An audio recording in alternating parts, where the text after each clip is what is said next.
আমাকে কি রাগাবে? কিন্তু স্যার, আসলে কোনো সমস্যা নাই তো? না না, কোনো সমস্যা নেই। স্যার, ম্যাডাম আপনাকে ডাকছেন।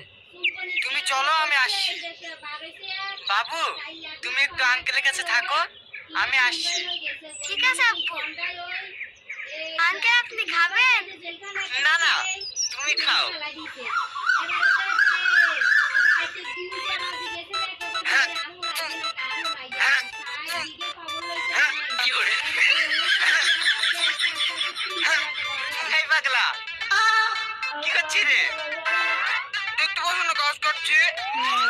গাছ কাটছি কেন রে? আমার গার্লফ্রেন্ড গাছে গলায় ধরতে মরে গেছে, তা আমি পৃথিবীতে একটা গাছও থবো না। কি করে? শালার পাগলা। এই, গাছটা দেখলে তুই কি করে বাঁচবি রে? এই, তুই আমার ওখানে কি করছিস রে?